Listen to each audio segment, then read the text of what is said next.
May lungkot sa mga mata ang 15 taong gulang na si Sopronio habang nakadungaw siya mula sa bintana ng kanilang kubo habang pinanonood niya ang ilang kabataan na naglalaro ng patintero sa labas ng kanilang bahay. Napatingin siya sa kanyang saklay na gawa sa pinutol na matibay na sanga mula sa puno ng bayabas na kahugis ng letrang Y. Naisip niya na kung hindi sana siya na polio nung bata pa siya, ay normal sana ang dalawa niyang binti. Ngunit dahil sa sakit na yon, ay naapektuhan ang kanan niyang binti at paa. Kaya hindi na siya nakakalakad ng maayos kung wala ang kanyang saklay. Sopronio, iho. Ikaw na muna ang bahala dito sa bahay, ah. Magtutungo muna ako sa taniman natin. Magsaing ka na lang at meron naman ng lutong ulam dyan. Sige po, Lolo Melchor. Mag-iingat po kayo. Napatingin si Lolo Melchor sa labas at sigurado si Sopronio na nakita ng matanda ang mga batang masayang naglalaro sa labas. Bakit ang lungkot mo yata, Apo? Gusto mo bang sumali sa mga bata sa labas? Ano kaya kung lumabas ka at makipaglaro sa kanila? Ayoko po, Lolo. Tutuksuin lang po kasi nila ako at gagawing katatawanan. Natigilan si Lolo Melchor. Nilapitan nito si Sopronio at marahang hinaplos ang balikat. Matipid itong ngumiti. Sopronio, hindi mo dapat hinahayaan ng iba na magdikta kung ano ang halaga mo. Hindi dahil iba ka sa kanila, ay mas mababa ka. Apo, tandaan mo na ang pinakamalakas na tao ay yung kahit mahina ang katawan, ay malakas pa rin ang loob. Pero Lolo, kahit na ano pong gawin ko, hindi ko naman po magagawa yung mga ginagawa nila eh.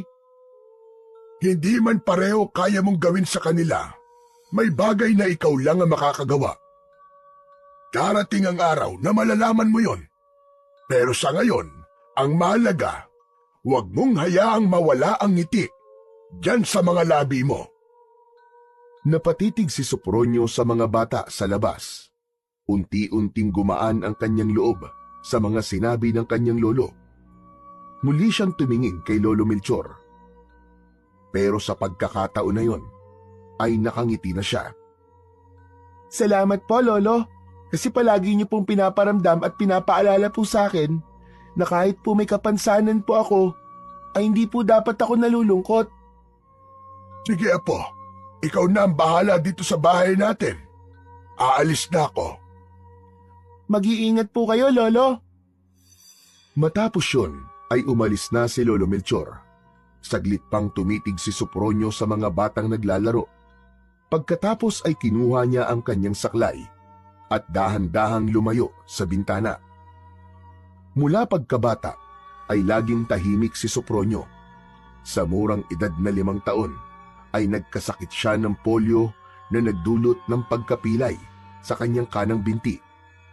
Dahil doon ay kailangan niyang gumamit ng saklay upang makalakad. Hindi na rin siya nakapaglaro tulad ng ibang mga bata sa baryo. Madalas siyang nakaupo lamang sa tabi ng bintana. Pinapanood ang mga batang masayang naglalaro. Sa halip na maawa kay Sopronio, ay marami sa mga bata ang tinutukso siya at tinatawag siyang pilay. Pinagtatawanan ng mga ito ang kanyang mabagal at paika-ika na paglalakad. Paulit-ulit yung tumatak sa murang isipan ni Sopronio, dahilan upang unti-unti siyang mahiya at umiwas sa ibang tao. Ngunit sa kabila ng lahat ng yon, naging matatag pa rin si Sopronio dahil sa pagmamahal at kalinga ng kanyang Lolo Melchor. Mula nang maulila si Sopronio sa murang edad, si Lolo Melchor na ang tumayong magulang niya. Palaging sinasabi ng matanda na espesyal si Sopronio at hindi hadlang ang kanyang kapansanan upang makamit ang mga bagay na nais niya sa kanyang buhay.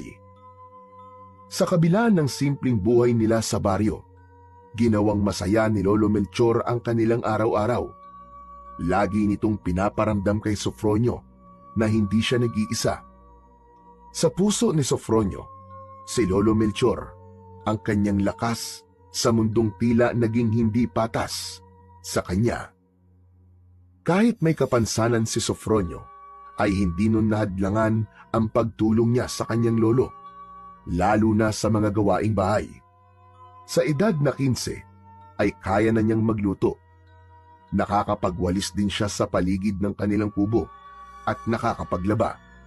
Kung minsan ay sumasama rin siya kay Lolo Melchor kapag kumukuha ito ng mga panggatong sa bundok.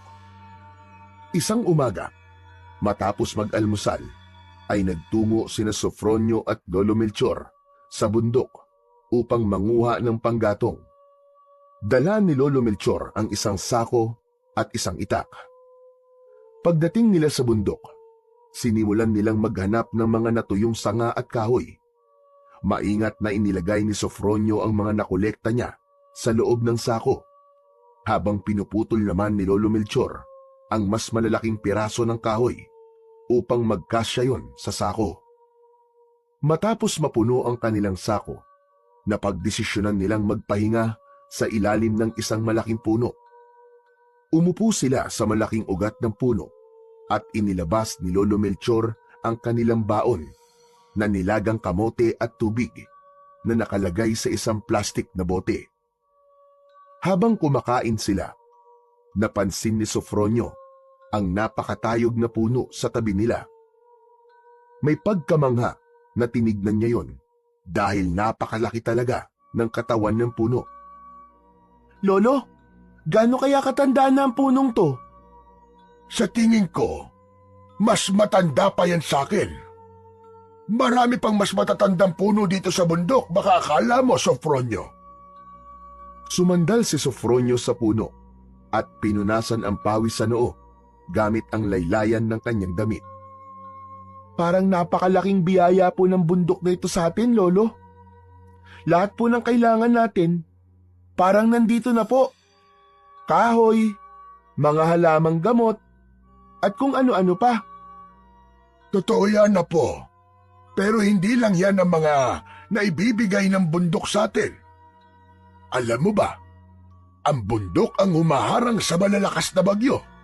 Ang mga puno ang nagsisilbing lakas ng bundok. Ano po?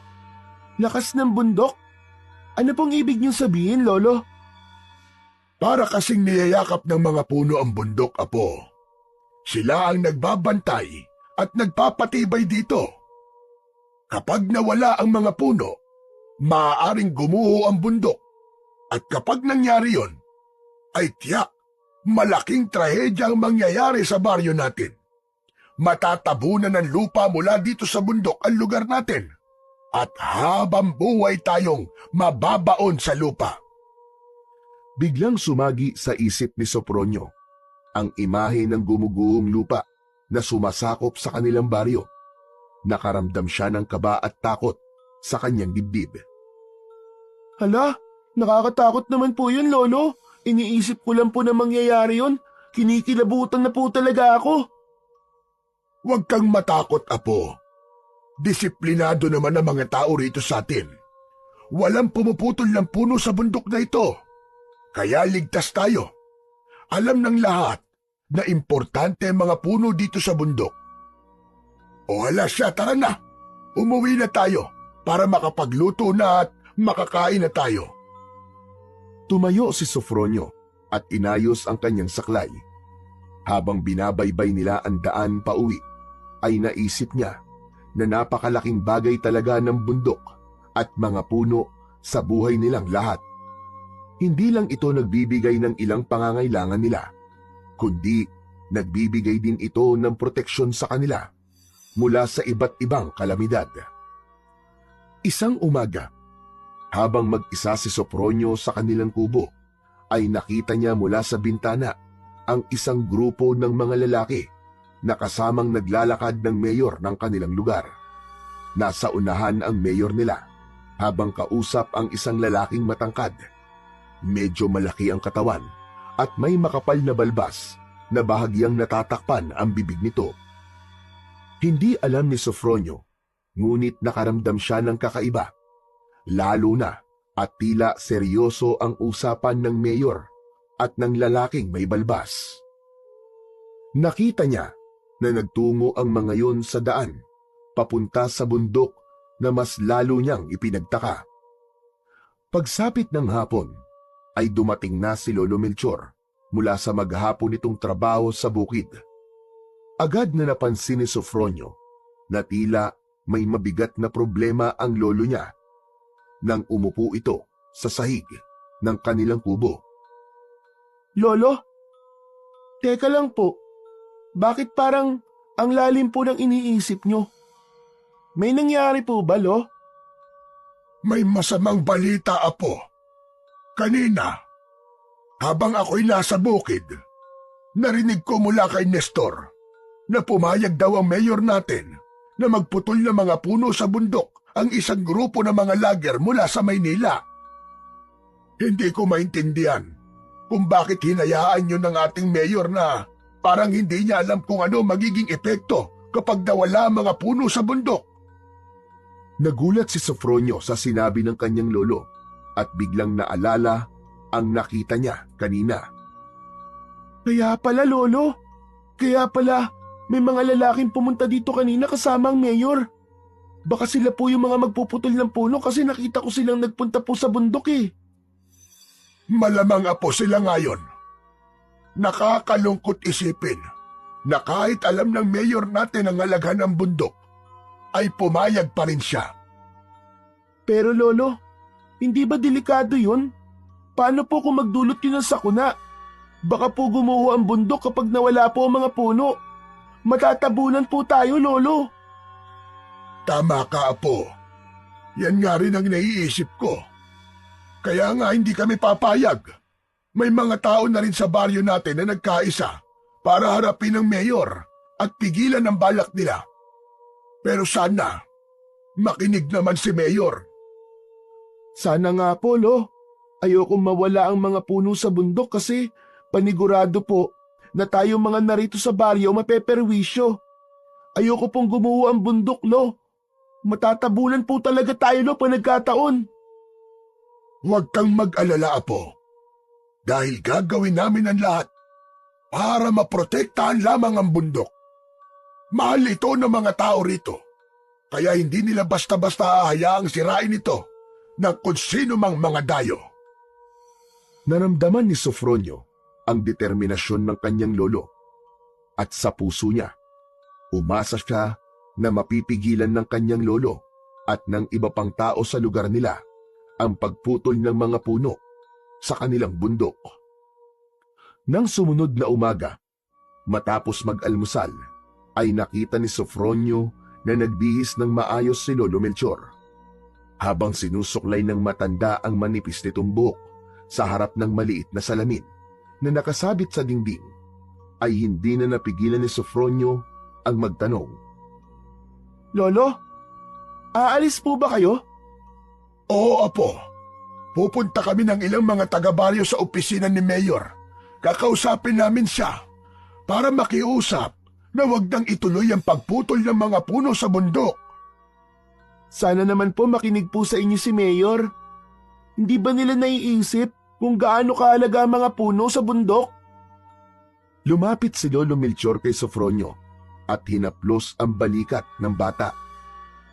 Iyan nga rin ang dalangin ko, Apo. Sana maliwanagan ang isip niya at makita niya na walang mabuting maidudulot ang pagputol ng mga puno. Hindi lang ito para sa atin, kundi para rin sa mga susunod na henerasyon. Lolo, babalik din po agad kayo, di ba? Oo naman, Apo. Sandali lang kami doon. Magdasal ka na sana'y magkaintindihan kami ni Mayor at ng mga kasamahan niya. Tumango si Sofronio at sinamahan ang kanyang lolo palabas ng bahay. Hinatid niya ito hanggang sa labas ng kanilang bakuran at nakita niya ang iba pang kalalakihan na naghihintay sa labas.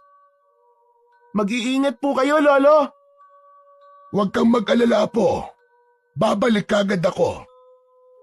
Naglakad na palayo si Lolo Melchor kasama ang grupo ng mga kalalakihan at naiwan si Sofronio sa labas ng kanilang bahay. Habang pinanonood niya ang papalayong anyo ng kanyang lolo, hindi niya mapigilang magdasal na sana'y maging maayos ang lahat at hindi na matuloy ang pagputol ng mga puno sa kanilang bundok. Pagsapit ng tanghali ay bumalik na si Lolo Melchor. Nang pumasok ito ay napansin kagad ni Sofronio ang mabigat na ekspresyon sa muka ng matanda. Kaya naisip niya na hindi naging maganda ang pakikipag-usap nito sa kanilang mayor. Lo, kumusta po? Napakiusapan niyo po ba si Mayor? Hindi, Apo. Nabigo kami. Hindi kami pinakinggan ni Mayor. Ang sabi niya, nakapirma na siya ng kontrata at nakapagbayad ng mga lager. Kaya hindi niya na pwedeng pigilan ang pagputol sa mga puno. Nagpakita pa siya sa amin ng mga permit, pero hindi namin alam kung tunay ba mga yon o hindi.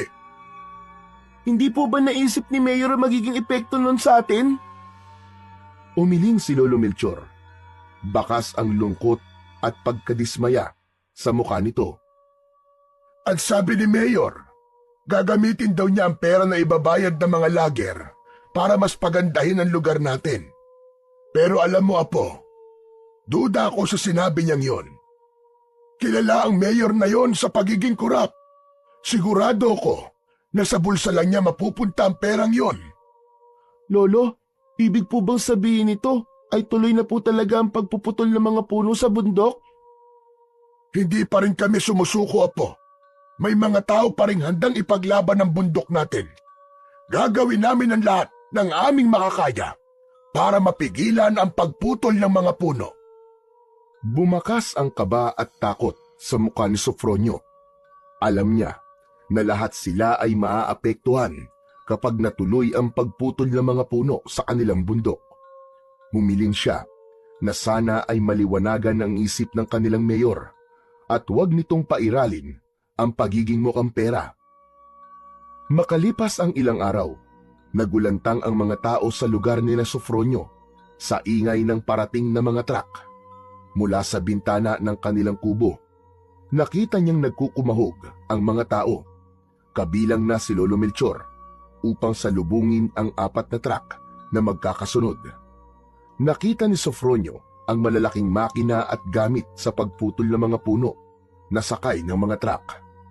Nakasakay din doon ang mga lalaking tila walang bahid ng alinlangan sa kanilang gagawin. Sa kabila ng takot at kaba, nakiisa si Lolo Melchor sa mga kabaryo upang harangan ang daraanan ng mga truck. Ngunit natigilan ang lahat nang bumaba ang ilang lalaki mula sa mga truck at naglabas ng mga baril. Takot na nagtakbuhan ang mga tao pabalik sa mga bahay ng mga ito. Doon na napagtanto ni Sofronio na wala nang magagawa ang kanilang baryo upang pigilan ang nakaabang pagkawasak ng kanilang bundok. Kinagabihan, tahimik na kumakain sina Sofronio at Lolo Melchor habang may gasera sa gitna ng kanilang mesa. Hindi pa rin nawala ang pag-aalala ni Sofronio dahil anumang araw ay magsisimula na magputol ng mga puno sa kanilang bundok. Lolo, tuloy na pala talaga ang pagputol ng mga puno sa bundok. Nakakalungkot po na hindi man lang inisip ng mayor natin ang pwedeng mangyari dahil sa maling desisyon niya. Huwag kang mag-alala, Apo. Hindi pa rin kami susuko. Patuloy pa rin kami sa pakikipag-usap kay Mayor. At napagkasunduan din namin na pumunta sa bundok bukas ng umaga. Kakausapin namin ang mga nagpuputol ng puno. Pero Lolo, delikado po ang gagawin niyo. Baka po may mangyaring masama lalo na't armado po ng baril yung mga lalaking yun. Wala kang dapat na ipag-alala, Sofronio. Panakot lang ng mga yun ang mga baril nila. Hindi nila kayang pumatay ng tao. Kailangan lang nila kaming takutin para hindi namin sila pigilan. Kahit na po, Lo. Huwag na po kayong tumaloy sa plano niyong yun. Hindi kami mapapahamak, Apo. Takot lang nila makulong at malaman ng mas nakatataas ang iligal na ginagawa nila. Sana lang talaga gabayan at protektahan kami ni Mahalina. Ano po? Mahalina? Sino po yung Mahalina, Lo? Si Mahalina, ang sinasabing diwata na nagbabantay sa bundok. Ayon sa kwento-kwento, ay nakatira siya sa bundok na yon at pinoprotektahan niya ito sa mga taong may masasamang balak sa bundok. Lolo, hindi po tayo dapat umasa sa mga diwata. Hindi po natin alam kung totoo sila eh. Lolo, hindi ko po kaya makita na mapahamak kayo. Alam ko po na importanteng mapigilan po ang pagputol ng mga puno sa bundok. Pero kung buhay niyo naman po magiging kapalit nun, hindi ko po yung kakayanin, Lo. Apo naman, huwag ka mag-isip ng mga ganyang bagay. Magdasal ka na lang na sana ay pumabor na sa atin ngayon ang pagkakataon. Kung ganun po, Lo, hindi ko na po talaga kayo mapipigilan. Hindi na, Apo. Basta, huwag mong isipin na may mangyayaring masama sa amin. Magdasal ka lang palagi, Apo.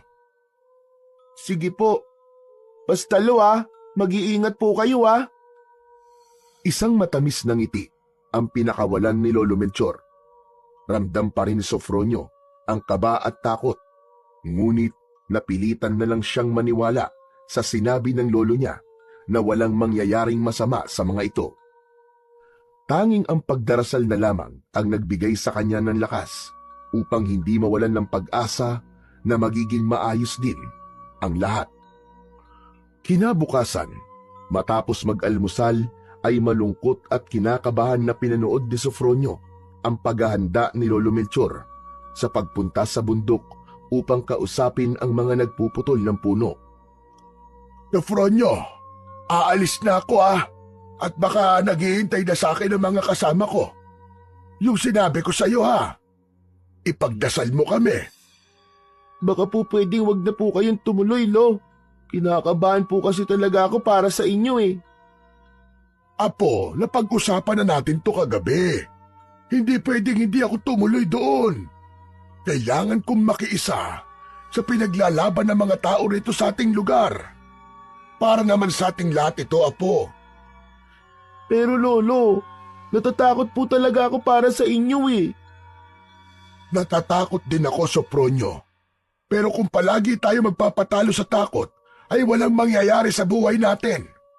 Kung hindi kami kikilos, tuloy na ang pagputol ng mga puno at sigurado magdudulot yun ng mas malaking problema sa hinaharap. Habang matamang nakatingin si Sofronio kay Lolo Melchor, ay nakita niya na determinado talaga ito sa nais nitong gawin at wala na siyang magagawa para pigilan ito. Isang malalim na buntong hininga ang pinakawalan niya. Lumapit si Lolo Melchor sa kanya at mahigpit siya nitong niyakap. Pangako, Apo, babalik ako dito sa ating bahay ng ligtas. Hindi ako papayag na may mangyaring masama sa akin. Wala, sige na. Kailangan ko na talagang umalis. Ikaw na muna ang bahala dito sa bahay. Pagkatapos nun, ay umalis na si Lolo Melchor kasama ang ilang kalalakihan patungong bundok.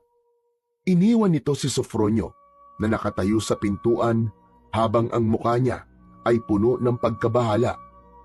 Hindi naalis ni Sofronio ang takot at kaba sa kanyang dibdib. Simula nang umalis si Lolo Melchor, ay hindi na napakali si Sofronio sa paghihintay ng pagbabalik ng lolo niya. Nakaupo siya sa tabi ng bintana kung saan nakadungaw siya at umaasa na makikita na niya si Lolo Melchor na ligtas. Hindi rin niya kinalimutan ang magdasal para sa kaligtasan ng kanyang lolo at ng mga kasama nito.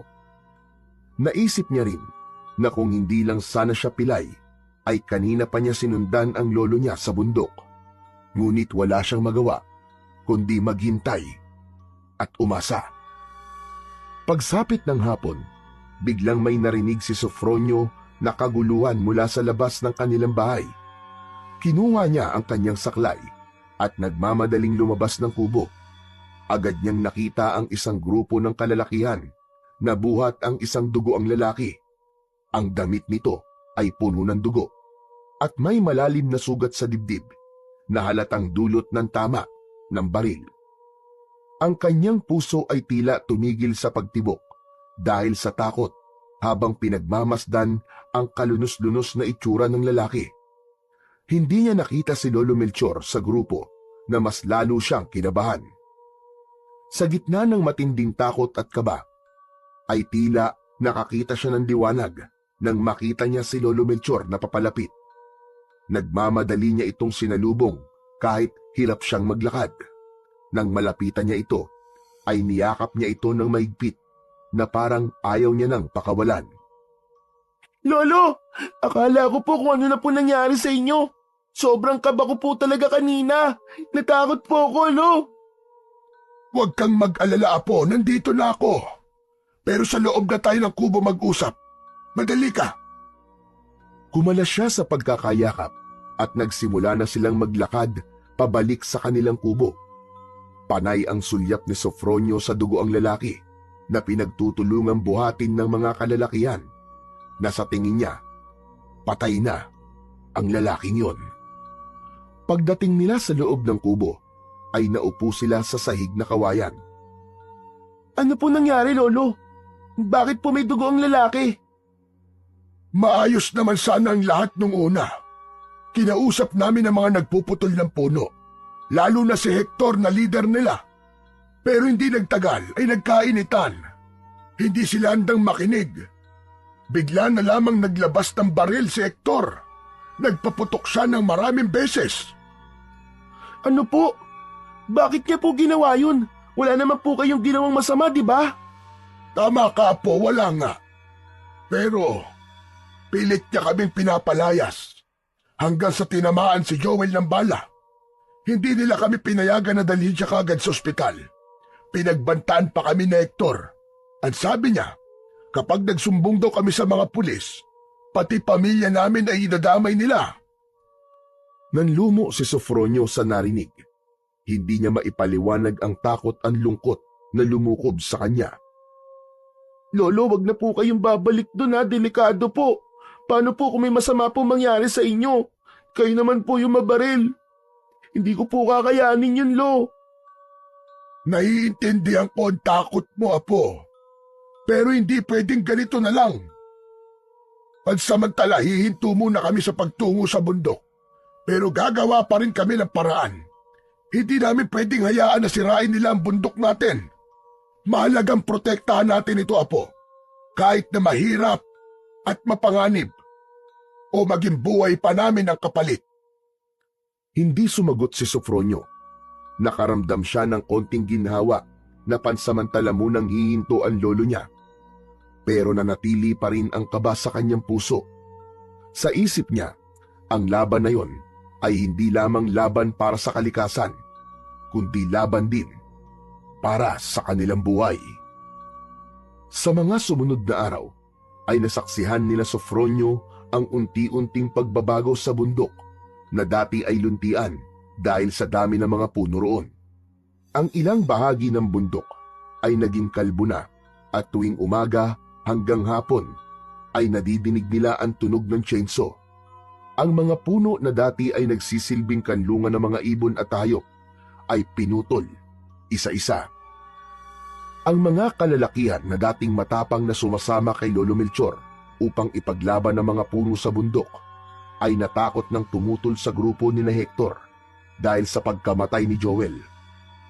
Nung una ay kinukumbinsi pa rin ni Lolo Melchor ang mga tao na dapat pa rin nilang pigilan si Hector, ngunit dahil sa takot na ang lahat ay wala nang nakinig sa lolo ni Sofronio. Hanggang sa si Lolo Melchor na mismo ang sumuko at tila hinayaan na lamang nito si Hector sa pag-ubos ng mga puno sa kanilang bundok. Isang tanghali, mag-isa si Sofronio sa kanilang bahay habang nasa bukid naman si Lolo Melchor. Nagpasya siyang magluto na ng tanghalian, ngunit natuklasan niyang wala na silang panggatong. Agad niyang kinuha ang saklay niya, isang sako at ang lumang itak bago naglakad papunta sa bundok upang mangalap ng kahoy. Pagdating sa bundok, ay agad siyang namulot ng mga tuyong sanga na nasa lupa. Hanggang sa hindi niya napansin na unti-unti siyang napapalapit sa lugar kung nasaan nagaganap ang pagputol ng mga puno. Natigilan na lamang siya nang makarinig siya ng malalakas na tawanan ng mga lalaki. Dahan-dahan siyang lumapit upang alamin ang pinagmumulan ng ingay. Sa hindi kalayuan, nasilayan niya ang grupo ng mga nagpuputol ng mga puno. Nakita niya ang lalaking kausap noon ni Mayor na may hawak na piraso ng tinapay. Isang matandang babae na may payat na pangangatawan ang pilit na inaabot ang tinapay mula sa lalaki. Sigurado si Sofronio na ang lalaking yun ay walang iba kundi si Hector.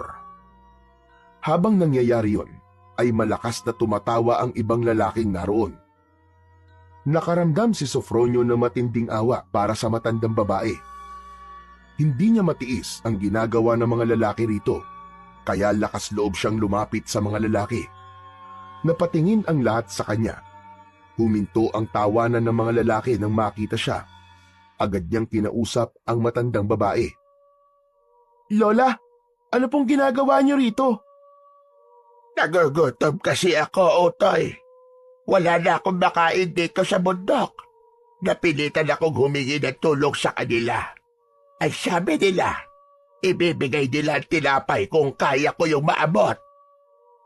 Nanlumo si Sofronio sa kanyang narinig, ngunit pilit niyang kinontrol ang kanyang galit sa mga lalaking naroon. Lola, may pagkain po kami sa bahay. Sumama po kayo sa akin at doon na lang po kayo kumain. Napuno ng pasasalamat ang muka ng matanda, ngunit bago pa sila makalayo, tumawa ang lalaking may hawak ng tinapay. Lumapit ito kay Sofronio at biglang hinablot ang saklay niya, dahilan upang matumba siya sa lupa. Ang tapang mo ah! Bakit ka ba nakikialam, ha, Pilay? Kung hindi niyo kayang tumulong na maayos, huwag niyo na lang gawing katatawanan ng nangangailangan. Tao rin na matandang yan kagaya niyo. Napapangisi si Hector habang sinasagot ang bata. Hindi ka lang pala, Pilay. Pakiilamero ka pa. Hindi mo ba ako kilala? Ako si Hector. At walang sino man ang pwede magdikta ng dapat kong gawin. Sige na, umuwi ka na, Pilay. At isama mo na matandang patay gutom na yan bago pa mag-init ng gustong ulo ko. Malakas na ibinato ni Hector ang saklay sa paanan ni Sofronio. Pinulot ni Sofronio ang kanyang saklay at mabilis siyang tumayo. Hindi na lang niya pinansin si Hector. Lumingon siya sa matandang babae at ngumiti. Tara na po, Lola. Umalis na po tayo rito. Tahimik na naglakad si Sofronio, habang ang matandang babae naman ay nakasunod lamang sa kanya. Habang naglalakad pababa ng bundok, dama ni Sofronio ang takot dahil ang akala niya ay sasaktan talaga siya ni Hector. Bumalik sa alaala niya ang lalaking binaril nito at nagpasalamat siya sa Diyos na hindi nito yun ginawa sa kanya. Pagkarating ni Sofronio at ng matandang babae sa kubo, ay pinapasok ni Sofronio ang matanda sa loob.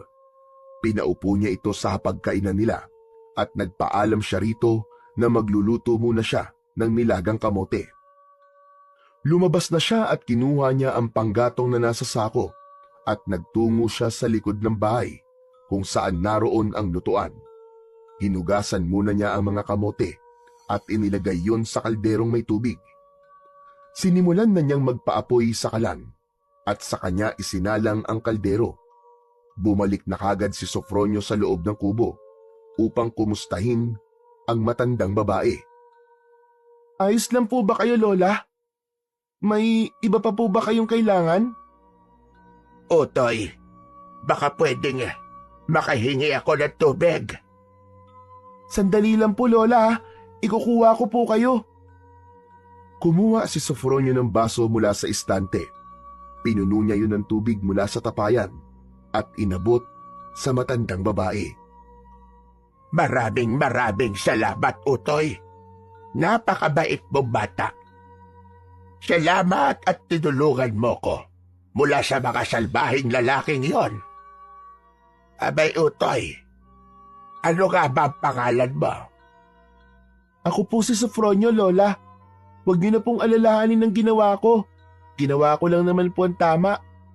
Hindi ko po kasi kayang hayaan lang kayo lalo na't naaalala ko ang lolo ko sa inyo. Napangiti ang matandang babae habang bakas sa mukha nito ang pasasalamat. Mabuti ka bata, Sofronio.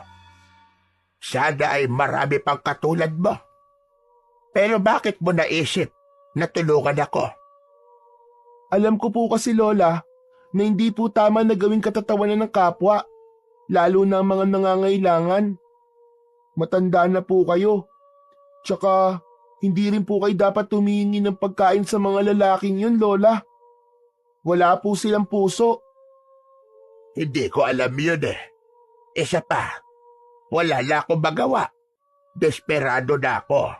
Abay, gutom na ako. Kumukulo na ang aking kan. Lola, kung nagugutom po kayo, huwag po kayong mahihiyang pumunta dito sa bahay namin ha. Bibigyan ko po kayo ng pagkain kahit anong meron kami. Sofronio, kung bibigyan ka ng pagkakataon na magkaroon ng isang kahilingan, ano ang hihilingin mo? Natigilan si Sofronio sa tanong na yon ng matandang babae.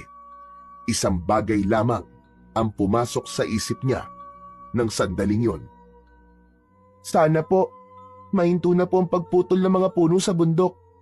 Natatakot po kasi ako na baka kapag naubos po ang mga puno roon, gumanti po ang bundok sa atin.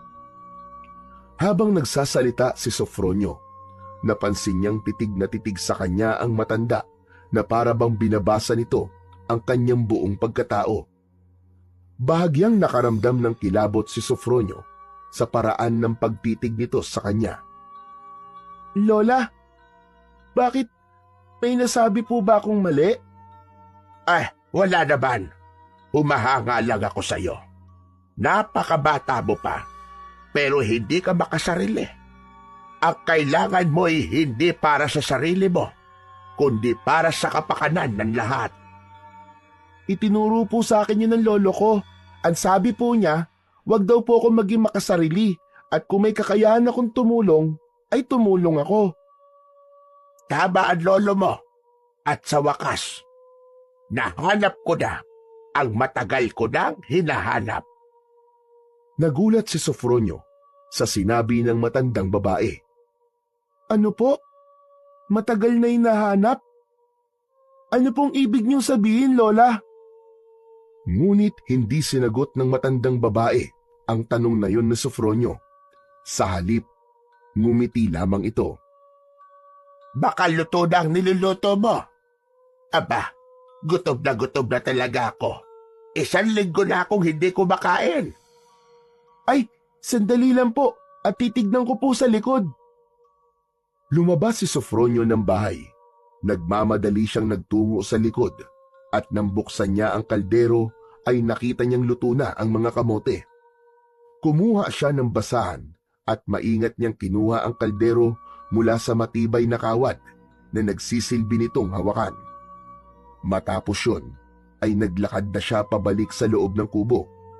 Pagpasok niya, ay nagtaka siya dahil wala na roon ang matandang babae. Inilapag niya ang kaldero sa lamesa at mabilis na lumabas ng bahay. Tumingin siya sa paligid, sa harap ng bahay, sa gilid, at maging sa likod kung saan naroon ang kanilang maliit na bakuran. Ngunit walang bakas ng matanda. Parang naglaho ito na parang bula. Sinubukan niya itong tawagin, pero hindi ito tumugon. Napakamot na lang si Sofronio sa likod ng ulo niya at saka siya bumalik sa loob ng bahay. Pagbalik niya, napansin niya ang isang bagay na nasa ibabaw ng lamesa. Lumapit siya at nakita niya ang isang kwintas na tila iniwan ng matandang babae. Ang kwintas ay hugis bilog at may mga nakaukit na simbolo na hindi niya mawari kung ano ang ibig sabihin. Kinuha ni Sofronio ang kwintas at tinitigan yun ng mabuti. Hindi niya maiwasang humanga sa pagkakagawa ng kwintas dahil tila antigong-antigo yun. Ngunit may kakaibang aura na hindi niya maipaliwanag.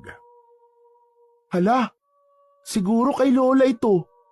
Ibabalik ko na lang sa kanya kapag nagkita kami ulit. Isinuot niya ang kwintas upang hindi yun mawala. Habang nakasabit ito sa kanyang leeg, hindi niya maiwasang magtaka kung bakit biglang umalis ang matandang babae kahit hindi pa ito nakakakain. Napaupo siya sa bangko at saglit na tumitig sa kalderong puno ng nilagang kamote. Pakiramdam niya, may kakaibang nangyari na hindi niya maipaliwanag. Ngunit wala na siyang magagawa, kundi hintayin kung kailan ulit magpapakita ang matanda para maibalik niya rito ang kwintas nito. Pagsapit ng hapon ay tumambay na si Sofronio sa mahabang upuan sa harapan ng kanilang kubo upang hintayin ang pagdating ng lolo niya. Hindi nagtagal ay dumating na nga si Lolo Melchor na may dalang isang plastik. Napangiti si Sofronio at sinalubong niya ang kanyang lolo. Lolo! Lolo, kumusta po? Eto, pagod. Pero ayos lang at makakapagpahinga na rin ako sa wakas. Oo nga pala. May pasalubong ako sa'yo. Eto, bayabas. Inabot ni Lolo Melchor ang isang plastik na puno ng bayabas. Agad naman yung kinuha ni Sofronio. Naku, salamat po Lolo Paborito ko po ito. Mamaya mo na kainin ang mga yan pagkatapos ng hapunan at baka sumakit ang tiyan mo. Habang naglalakad papasok ng bahay, napansin ni Lolo Melchor ang kwintas na suot ni Sofronio. Bahagya itong tumigil at hinawakan ang palawit ng kwintas niya. Apo, saan galing itong kwintas mo? Ngayon ko lang nakita na suot mo yan. Ito po ba? Naiwan po kasi ito ng matandang babae na tinulungan ko kanina. Nagugutom po kasi siya Bibigyan ko po sana ng kamote. Sinong matandang babae? Ikinuwento ni Sofronio ang lahat sa lolo niya, mula sa nakita niyang ginagawa ng mga lalaki sa bundok sa matandang babae, hanggang sa pagdala niya sa matanda sa bahay nila para pakainin ito at kung paano ito bigla nawala. Naiwan niya po tong kwintas sa lamesa, Lolo. Kaya isinuot ko po muna para hindi po mawala. Akala ko po kasi babalik siya para kunin Sofronio, hindi ka dapat nagsusuot ng galing sa kung sino-sino lang, lalo na kung hindi mo kilala. Hindi natin alam kung anong dala ng bagay na yan. Mukhang mabait naman po yung matandang babae, Lolo Gutom na gutom nga po siya kanina, kaya tinulungan ko. Kaya lang po, bigla na lang po siyang umalis, bago po siya makakain. Napailing si Lolo Melchor, pero hindi na nito kinontra pa si Sofronio. Nagpatuloy na sila sa paglalakad hanggang sa makapasok na sila sa kanilang kubo. Nang sumunod na umaga, kakaiba ang pakiramdam ni Sofronio nang magising siya. Wala na sa tabi niya ang lolo niya at alam niya na nasa labas ito at bumibili ng pandesal. Tumayo siya at nag-inat. Naglakad siya patungo sa maliit nilang kusina. Tinignan niya kung meron pa silang itlog dahil naisip niyang magprito noon para meron silang palaman sa pandesal. Nagulat si Sofronio nang marinig niya ang malakas na sigaw ni Lolo Melchor. Napalingon si Sofronio sa lolo niya na nasa bungad ng pintuan habang may hawak na isang supot ng pandesal. Nanlalaki ang mga mata ni Lolo Melchor at nakahawak sa dibdib.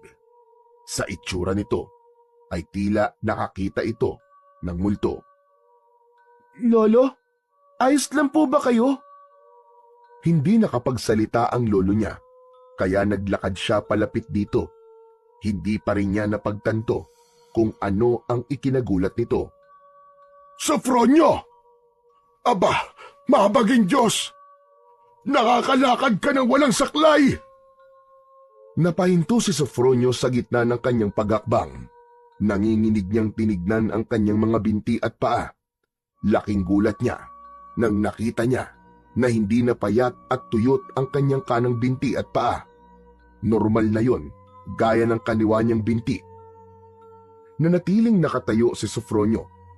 Hindi siya makapaniwala sa kanyang nakita. Unti-unti siyang napaluha at sinubukan niya muling ihakbang ang kanang paa niya. Tuluyan na siyang napaiyak nang mapagtanto niya na nakakalakad na siya nang walang saklay. Nagmamadaling lumapit si Lolo Melchor sa kanya at mahigpit siya nitong niyakap. Naramdaman niya ang luha ng lolo niya sa balikat niya. Halos mapahagulgul na ito sa labis na tuwa. Lolo, paano po nangyari to? Bigla po nakakalakad na ako na maayos. Isa itong himala, Apo! Isa itong himala! Lolo, kung panaginip man ito sana hindi na po ako magising. Hindi ito isang panaginip, Apo. Sopronio, totoo itong nangyayari. Nakakalakad ka na. Pinagpala ka ng Diyos. Maraming salamat po, Ama. Habang magkayakap ang dalawa, ay naramdaman ni Sofronio ang kakaibang init na dumaloy mula sa kwintas patungo sa buo niyang katawan. Para bang may ibinibigay na enerhiya at lakas ang kwintas sa kanya. Napahawak siya sa kwintas habang kumakabog ang dibdib niya.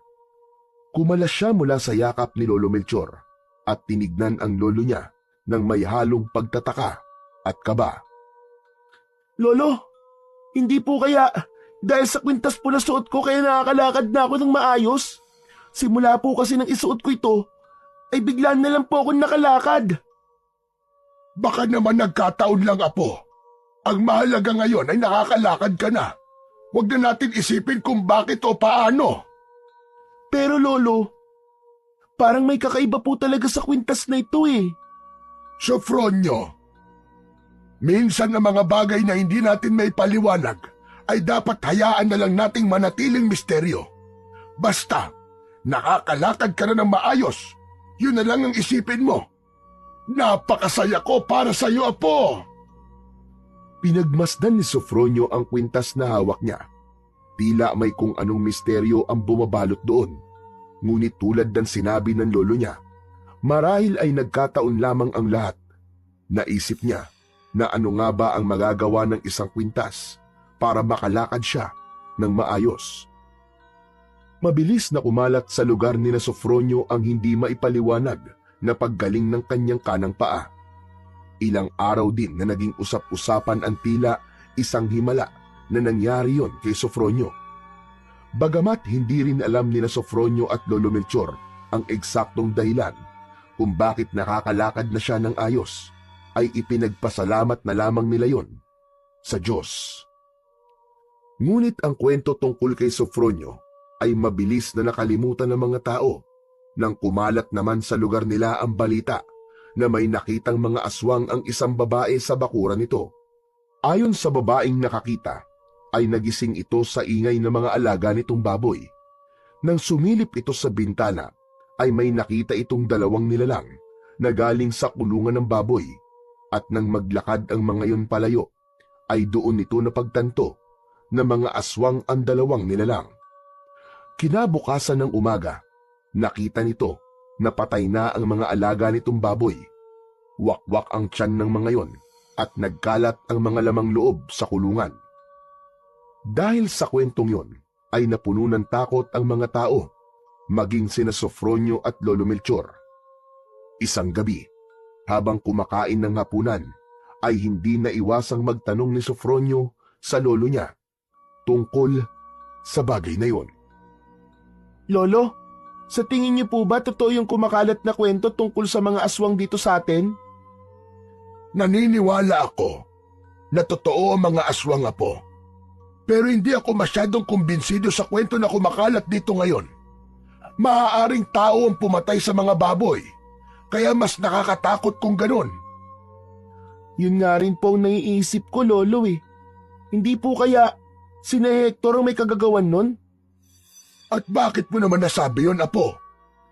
Baka po gusto niyang matakot tayong lahat dito para umalis na po tayo sa lugar na ito. Sa sama po ng ugali nun, hindi na po nakapagtataka kung magagawa niya po yun. Huwag muna tayo magsalita ng kung ano-ano hanggat wala tayong ebidensya. Sigurado ko na lalabas din naman ang katotohanan pagdating ng tamang panahon. Hindi na nagsalita si Sofronio at ipinagpatuloy niya ang kanyang pagkain. Ang kasiyahan niya dahil nakakalakad na siya ng maayos ay mabilis na natabunan ng takot dahil sa posibilidad na merong aswang na gumagala sa kanilang lugar. Ganun pa man, inisip na lang niya na wala siyang dapat na ikabahala, lalo na't hindi naman sila lumalabas ng lolo niya kapag madilim na. Simula noon ay naging sunod-sunod na ang mga alagang hayop na natatagpuan na patay tuwing umaga. Mula sa baboy, manok, kambing, hanggang sa kalabaw at baka. Bagamat may takot, kahit paano ay nagpapasalamat pa rin si Sofronio na mga hayop lang ang binibiktima ng mga aswang. Hanggang sa isang araw ay mas lalong lumala ang sitwasyon. Wala nang gustong maglakad sa gabi.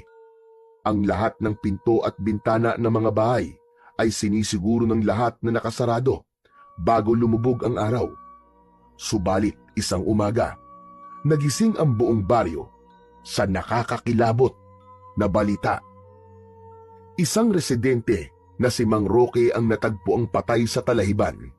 Karumal-dumal ang itsura nito, punit-punit ang damit at halos hindi na makilala ang katawan dahil sa dami ng sugat at kagat.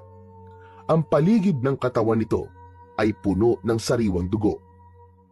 Pagkarinig ng balita, nagmamadaling pumunta sina Sofronio at Lolo Melchor sa lugar kung saan natagpuan si Mang Roque. Lolo, anong klaseng hayop po ang pumatay kay Mang Roque? Nakakaawa naman po siya. Apo, wala ng duda. Hindi na ito gawa ng tao o hayop. Aswang. Aswang ang gumawa niyan kay Roque. Napatingin si Sofronio sa mga tao sa kanyang paligid. Halata ang takot sa kanilang mga mata. Lolo, paano kung tayo naman ang sunod na maging biktima? Natatakot po ako, Lolo.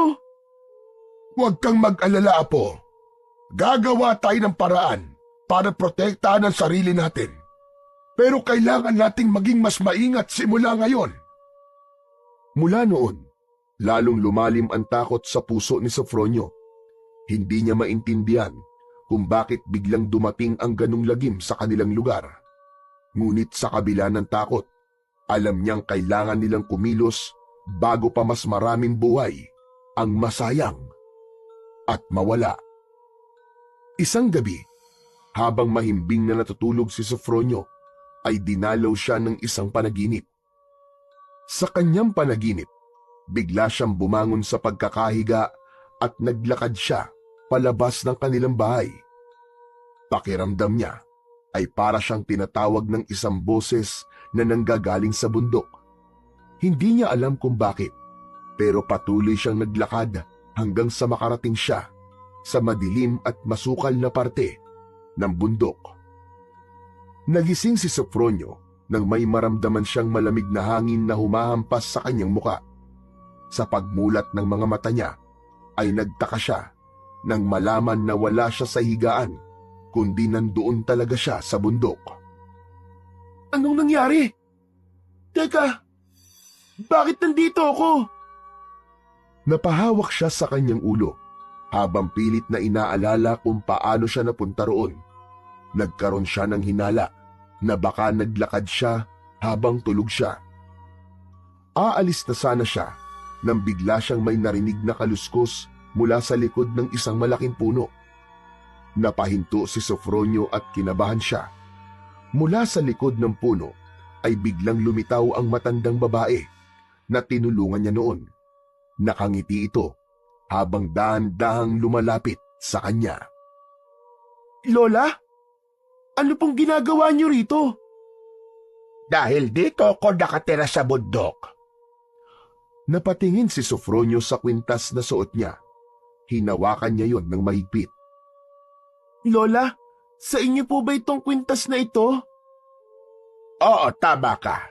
Akin nga yan, iho.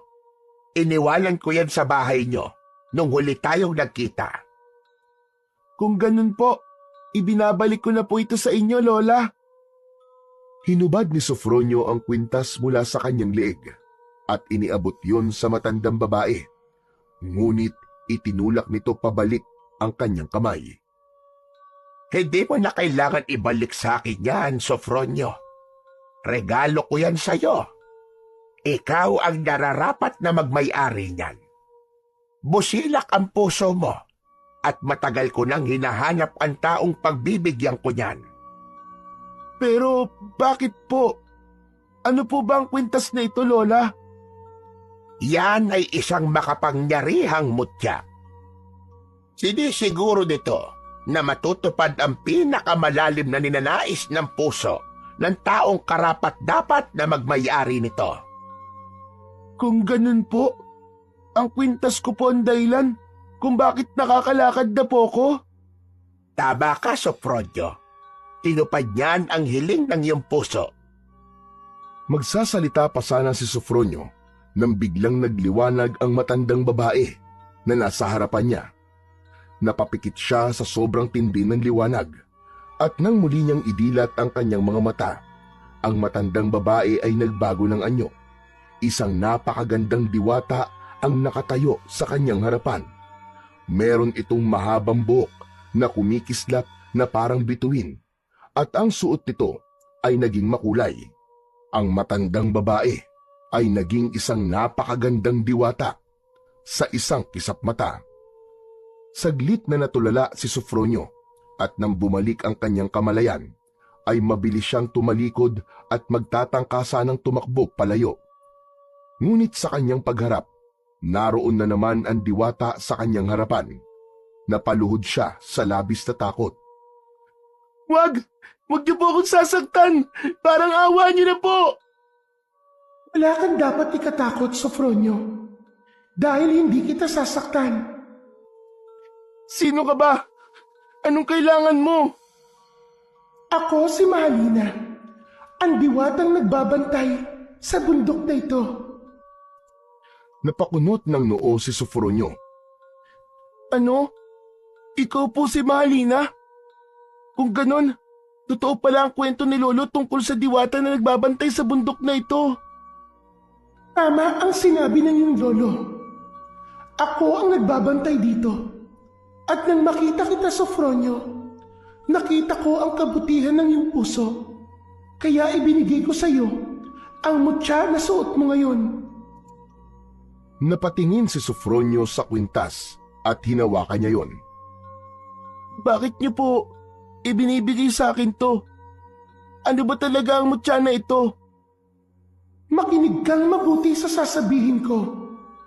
Ang kwintas na yan ay magbibigay sa iyo ng kakayahang makontrol ang 4 na elemento. Apoy, tubig, hangin, at lupa. Ito ay kapangyarihang magagamit mo upang labanan ng mga aswang at pigilan ng mga taong umaapuso dito sa bundok. Pero bakit hindi na lang po kayong gumamit ng kapangyarihan nyo para wakasan po ang mga problemang sinasabi nyo? Bakit kailangan ako pa po ang gumawa ng mga yun? Hindi ko pwedeng gawing madali ang lahat, Sofronio. Ang kapangyarihan ay dapat gamitin ng may tapang at karunungan. Nais kong ikaw mismo ang maging tagapagtanggol ng bundok at ng inyong bayan. Sa ganitong paraan, mas lalakas ka at magiging mas matatag. Napaisip si Sofronio, ngunit bago pa siya makapagtanong muli, biglang nawala si Mahalina na para itong isang bula sa hangin.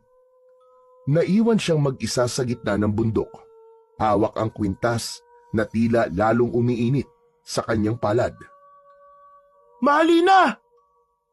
Mahalina, nasan ka? Mahalina! Ngunit ang tanging sagot na nakuha niya ay ang malamig na ihip ng hangin na humahampas sa kanyang muka. Sa gitna ng katahimikan, biglang nakarinig si Sofronio ng mga sigawan mula sa hindi kalayuan. Natigilan siya at tumibok ng mabilis ang kanyang puso. Sa kabila ng takot na lumukob sa kanya, ay nagpasya siyang sundan ang direksyon ng sigawan na yon. Nakarating si Sofronio sa lugar kung saan maraming mga nakatumbang puno at nakita niya ang isang nakakakilabot na tagpo. Isang grupo ng mga kalalakihang may hawak na chainsaw ang sinusugod ang mga aswang. Ang ilan sa kanila ay duguan na, habang ang iba'y nagtatangkang tumakbo palayo. Ang mga aswang ay may mahahabang kuko, matutulis na pangil at nakakakilabot na anyo na parang kalahating tao at kalahating hayop.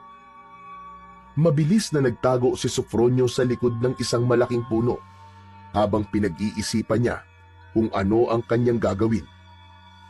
Gusto niyang tumakas, ngunit nang mahawakan niya ang kwintas sa kanyang leeg, naalala niya ang sinabi ni Mahalina na ang mutya na yon ay merong kapangyarihan at kakayahan na tumulong sa iba. Tumingin siya sa paligid at napansin ang isang bonfire na nilikha ng mga mangangahoy malapit sa kanilang kampo. May malalaking tipak ng kahoy at galon ng gasolina malapit doon. Nakita rin niya ang isang aswang na unti-unting lumalapit sa isa sa mga lalaki na duguan at halos hindi na makatayo. Hindi na nagdalawang isip pa si Sofronio. Lumabas siya mula sa kanyang pinagtataguan at tumakbo patungo sa bonfire. Iniunat niya ang kanyang mga kamay. Sa kanyang isip, paulit-ulit niyang ibinulong na kaya niyang kontrolin ang apoy na yon sa pamamagitan ng kanyang mutya. Nagulat si Sofronio nang makita niya ang apoy mula sa bonfire na biglang sumunod sa kung ano ang nais ng kanyang isip. Ang maliliit na liyab ay biglang lumaki at ang apoy ay nagbistulang buhay. Kumawala yun mula sa bonfire at bumalot sa katawan ng pinakamalapit na aswang. Umalingaw-ngaw ang nakakakilabot na hiyaw ng nilalang habang ito ay nasusunog. Napaatras ang ibang mga aswang na tila natatakot sa biglaang pagsiklab ng apoy. Isang aswang ang sumugod kay Sofronio mula sa kaliwa. Ngunit bago pa ito makalapit, muling iniunat ni Sofronio ang kanyang mga kamay. Ang apoy ay mabilis na binalot ang aswang at sa isang iglap ay natupok ito. Ngunit hindi pa doon natapos ang laban. 3 aswang pa ang sabay-sabay na lumapit kay Sofronio. Naglalaway ang mga ito at nakakatakot na umaalulong. Humakbang si Sofronio paatras, ngunit hindi siya umatras sa laban. Mabilis niyang inutusan ng apoy na pumalibot sa 3 aswang. Agad na sumugod ang apoy sa isang aswang na mas malapit kay Sofronio at tumilapon ito habang nagliliyab. Ang 2 pang aswang ay tila nagdadalawang isip na atakihin si Sofronio, pero hindi niya na hinayaan na makatakas pa ang mga yon. Ikinumpas niya ang mga kamay niya at agad na nilamon ng apoy ang 2 aswang bago pa makatakbo ang mga yon papalayo. Napaatras ang mga natitirang mga aswang habang bakas ang takot dahil sa kakaibang kakayahan na ipinakita ni Sofronio. Nang mawala na ang mga aswang, ay naramdaman ni Sofronio ang labis na pagod. Halos manlambot ang kanyang mga tuhod ng sandaling yon. Napatingin siya sa mga lalaking nagpuputol ng puno na nananatiling nakatingin sa kanya ng may halong takot at pagtataka. Hindi niya hinintay ang kanilang mga tanong o reaksyon at tumalikod na siya kagad at tumakbo palayo bago pa siya makilala ng mga yon. Nakatulong din na nasa madilim na bahagi siya, kaya hindi nakita ng mga yon ang kanyang muka. Sa kanyang pagtakbo palayo ay hinawakan niya ang kanyang kwintas at hindi siya makapaniwala na nagawa niyang kontrolin ang apoy. Doon niya napatunayan na totoo nga ang kapangyarihan ng mutya na ibinigay sa kanya ng diwatang si Mahalina. Ngunit isang bagay ang malinaw kay Sofronio. Maaari nga talaga niyang magamit ang mutya upang labanan at pigilan ang kasamaan sa kanilang baryo. Nang tuluyang makababa ng bundok si Sofronio, ay saka lang siya huminto sa pagtakbo at naglakad na lamang siya. Lumingon siya sa kanyang likuran upang masigurong walang nakasunod sa kanya at saka siya nagpatuloy sa paglalakad pauwi sa kanilang kubo. Pagdating niya sa tapat ng kanilang kubo, ay napansin niyang may ilaw sa loob mula sa gasera. Laking gulat niya nang makita si Lolo Melchor na nakaupo sa bangkong gawa sa kahoy sa labas ng kubo. May pag-aalangan na lumapit si Sofronio kay Lolo Melchor dahil sa matalim ang tingin nito sa kanya. Sofronio, saan ka ba nang galing? 12:00 na ng gabi. Alam mo namang hindi ligtas ang lumabas ng ganitong oras. Lolo, ano po kasi, hindi po kasi ako makatulog kaya nagpahangin po muna ako. Naglakad-lakad lang po ako pero dyan lang naman po ako sa malapit eh. At anong pumasok sa isip mo at naglakad ka ng mag-isa ng ganitong oras? Alam mo naman delikado na ngayon dahil sa banta ng mga aswang. Pambihira ka naman bata ka, oo. Pasensya na po kayo, Lolo, hindi na po mauulit. Saka, ligtas naman po ako nakauwi, di ba? Kaya wag po kayo mag-alala. Kahit na, pinag-alala mo ko ng gustong bata ka. O siya, sige na. Pumasok na tayo sa loob at matulog na tayo ulit. Huwag mo nang uulitin ito. Pumasok silang dalawa sa loob ng kubo. Pinatay na ni Lolo Melchor ang apoy sa gasera at sabay na silang nahiga sa banig. Ngunit hindi na nagawa pang makatulog ni Sofronio dahil hindi niya maalis sa kanyang isip ang kakaibang nangyari kanina. Hindi siya makapaniwala na simula sa gabing yon ay magiging tagapagtanggol na siya ng kanilang baryo laban sa lahat ng uri ng kasamaan at pang-aabuso. Kinabukasan, habang mag-isa si Sofronio sa kanilang kubo, ay nagtungo si Sofronio sa isang tagong bahagi ng bundok dahil nais niyang subukan ang iba pang kapangyarihan ng mutya. Inilabas niya ang kwintas na nakatago sa ilalim ng kanyang damit. Hinawakan niya yon ng mahigpit. Sa gitna ng tahimik na paligid, sinimulan niyang subukan ang kapangyarihan ng mutya at umasa siyang mauunawaan niya kung paano kontrolin ang 4 na elemento. Unang sinubukan ni Sofronio ang apoy. Hinanap niya ang ilang tuyong sanga at sinikap na ituon ang kanyang isip sa paglikha ng maliit na liyab. Sa simula, walang nangyari. Ngunit nang maramdaman niyang tumitindi ang init mula sa kwintas, nagliyab ang mga sanga na parang sumunod yon sa kung ano ang nais ng kanyang utak. Agad niyang pinatay ang apoy nang sinubukan niyang pagalawin ng lupa. Ay malakas yung bumagsak sa apoy. Matapos yon, ay itinuon niya ang kanyang lakas sa hangin at tubig. Pumikit siya at pinakiramdaman ang mahinang ihip ng hangin sa paligid. Sa isang iglap, may dumaloy na enerhiya mula sa kanyang mga kamay. Dahilan upang mabilis at lumakas ang hangin sa kanyang paligid. Masayang bumaba si Sofronio ng bundok at nagtungo naman siya sa isang batis na nasa paanan ng bundok. Sinubukan niyang pagalawin ng tubig at pinaangat niya yun sa ere. Pinagalaw niya ang tubig ng ayon sa kanyang kagustuhan. Nagawa niya yung kontrolin gamit lamang ang kanyang isip. Agad niyang pinabagsak ang tubig sa batis at hindi niya napigilan ang labis na pagkamangha. Napagtanto ni Sofronio na sadyang napakamakapangyarihan ng mutya ng diwata dahil kahit wala siyang formal na pagsasanay, ay nagagamit niya ng maayos ang kapangyarihan ng mutya.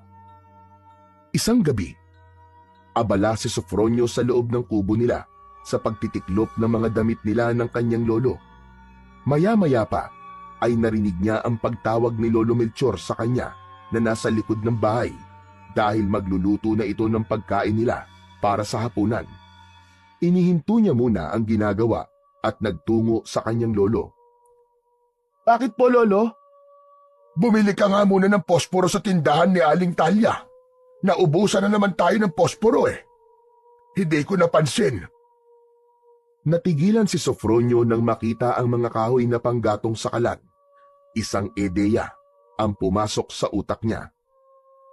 Lolo, tignan niyo po yung nasa taas ng puno. Parang may gumagalaw po. Mabilis na tumingin si Lolo Melchor sa itinuturo ng kanyang apo. At habang nakatingin doon ang lolo niya, ay pasimple niyang ginamit ang mutya upang paapuyin ang kalan. Sa isang iglap, nagliyab ang mga kahoy, dahilan upang mapaatras si Lolo Melchor nang dahil sa gulat. Aba, ano nangyari? Diyos mio, bakit biglang nag-apoy yan? Baka naman po may naiwan pang baga kanina, Lolo. Natamaan po siguro ng hangin kaya bigla pong lumiyab. Napakamot sa likod ng ulo si Lolo Melchor. Parang imposible naman yon. Pero hindi bali na nga. Tutal may apoy na yan, ay bukas ng umaga ka na lang bumili ng posporo. Sige po, Lolo. Baka po may iba pa po kayong iuutos. Wala na. Sige na, bumalik ka na rin sa ginagawa mo. Tumango si Sofronio at mabilis na bumalik sa loob ng kubo habang hindi niya napigilan ang mapangiti dahil naisip niya na hindi lang sa pakikipaglaban niya magagamit ang kapangyarihan ng mutya, kundi maging sa pang-araw-araw nilang pangangailangan ni Lolo Melchor. Matapos magapunan ay nagpahinga lang sina Sofronio. Pagsapit ng 9:00 ng gabi ay humiga na sila ng kanyang lolo at mabilis siyang nakatulog. Ngunit sa gitna ng maimbing na pagkakatulog ay biglang nagising si Sofronio. Nagtaka siya kung bakit ang bilis ng tibok ng puso niya. Pakiramdam niya ay may hindi magandang nangyayari sa kung saan. Hanggang sa isang tinig ang biglang umalingaw-ngaw sa kanyang isipan. Isa yung sigaw mula sa lalaking humihingi ng tulong. Tahimik na tumayo si Sofronio at siniguro niyang hindi magigising ang kanyang Lolo Melchor. Lumabas siya ng kubo at maingat niyang isinarado ang pinto. Sa ilalim ng liwanag ng buwan, sinundan niya ang direksyon na sinasabi ng boses sa kanyang utak. Palakas ng palakas ang tibok ng kanyang puso sa kanyang bawat pagakbang. Napansin niya na ang direksyon na pinupuntahan niya ay sa palayan kung saan nagtatrabaho ang kanyang lolo. Habang papalapit siya roon, ay mas lalong lumakas ang sigaw ng lalaking humihingi ng tulong, kaya mas lalo rin niyang binilisan ang kanyang paglalakad hanggang sa tumakbo na siya. Nang makarating si Sofronio sa taniman ng palay, ay natanaw niya ang isang lalaki na tumatakbo at hinahabol ng 2 aswang. Nadulas ang lalaki at natumba sa putikan, dahilan upang mas lalong lumiit ang layo ng mga aswang dito. Hindi na nag-atubili pa si Sofronio. Mabilis niyang hinubad ang kanyang damit at itinakip yon sa kanyang ilong at bibig upang itago ang kanyang pagkakakilanlan. Mabilis siyang tumakbo papunta sa direksyon ng lalaki at bago pa makalapit ang 2 aswang dito, ay humarang siya sa pagitan ng biktima at ng mga aswang. Kinontrol ni Sofronio ang putik mula sa taniman gamit ang kanyang mutya. Kasunod nun ay mabilis niyang ibinato ang putik sa mga mukha ng mga aswang. Nagwala ang 2 at sumigaw sa galit habang kinukuskus ang putik na tumakip sa mga mata ng mga ito. Hinawakan ni Sofronio ang lalaki sa braso. Umalis na po kayo rito! Bilisan niyo po! Hindi na nagdalawang isip pa ang lalaki at mabilis itong tumakbo palayo. Habang papalayo ang lalaki, ay hinarap ni Sofronio ang 2 aswang na galit habang nakatingin sa kanya. Nagbabaga ang mga mata nito. Gusto niyo ng laban? Tara! Ibibigay ko sa inyo ang hinahanap niyo! Sinugod si Sofronio ng unang aswang, ngunit mabilis siyang umiwas at sinuntok ito sa sikmura. Tumalsik ito sa putikan. Ang pangalawa naman ay sumugod mula sa likuran niya, ngunit mabilis siyang humarap at sinipa ito sa dibdib, dahilan upang ito ay mapaatras. Ngunit bago pa man makabalik sa laban ang 2, isang malakas na alulong ang umalingaw-ngaw mula sa hindi kalayuan. Luminga ang 2 aswang at nagtaka si Sofronio nang tumakbo ang mga aswang palayo hanggang sa tuluyang nawala ang mga yon sa kanyang paningin. Hoy! Bumalik kayo rito! Mga duwag! Bumalik kayo rito! Pinahid ni Sofronio ang pawis sa kanyang noo at bahagya siyang natawa dahil naramdaman niyang natakot ang 2 aswang sa kanya. Napangisi siya at nagdesisyon siyang umuwi na Ngunit sa pagharap niya sa kanyang likuran, ay nagulantang siya nang may isang malaking nilalang ang biglang sumulpot sa kung saan. Bago pa siya makagalaw, ay mabilis siyang sinakal ng isang mas malaking aswang. Parang bola ng apoy na nagliliyab ang mga mata nito. Iniangat siya nito mula sa lupa. Ang lakas ng kamay nito ay parang bakal na hindi niya matanggal sa leeg niya. Nagpumiglas si Sofronio. Pilit niyang inaabot ang mga braso ng aswang, ngunit walang epekto ang lakas niya laban dito. Sinabi ng aswang, nahadlang si Sofronio sa kung ano ang pinaglalaban nito. Gagamitin sana ni Sofronio ang kapangyarihan ng mutya, ngunit mabilis na hinila ng aswang ang kwintas niya at itinapon yon sa putikan. Naramdaman niya ang pananakit ng kanyang kanang binti. Nang ibagsak siya ng aswang sa putikan, ay nakita niya na bumalik na siya sa pagiging pilay dahil nawala na sa katawan niya ang mutya. Kukunin sana ni Sofronio ang kwintas mula sa putikan, ngunit agad yung tinapakan ng aswang gamit ang malaki nitong paa. Nagtama ang mga mata nila at sa malalim nitong boses ay sinabi nito na ginagamit niya ang kapangyarihan ng mutya sa maling paraan. Sinabi rin nito na alam nito na sa kanya ipinagkatiwala ni Mahalina ang mutya, ngunit anito ay hindi nauunawaan ni Sofronio ang totoong kapangyarihan ng mutya at nagagamit niya ito sa maling bagay. Paano mo kilala si Mahalina? At anong sinasabi mo na ginagamit ko ang kapangyarihan ng mutya sa maling paraan? Sinabi ni Mahalina na gamitin ko ang kapangyarihan nito sa pakikipaglaban sa kasamaan. Hindi ba't isa kayo sa mga kasamaan na dapat kong labanan? Ayon sa aswang, hindi porkit aswang ang mga ito ay masama na ang mga ito. Anito, tahimik na namumuhay ang grupo nito ng mga aswang sa bundok na malayo sa mga tao. Sinabi nito na kailangan lang kumilos ng mga ito dahil sinisira ng mga tao ang tahanan ng mga aswang. Kaya ba pumapatay kayo ng mga tao dito sa lugar namin? Bilang pag-iigante, ganun ba? Umiling ang aswang. Ipinaalam nito kay Sofronio na kahit kailan ay hindi pumatay ng tao ang mga aswang na nakatira sa bundok.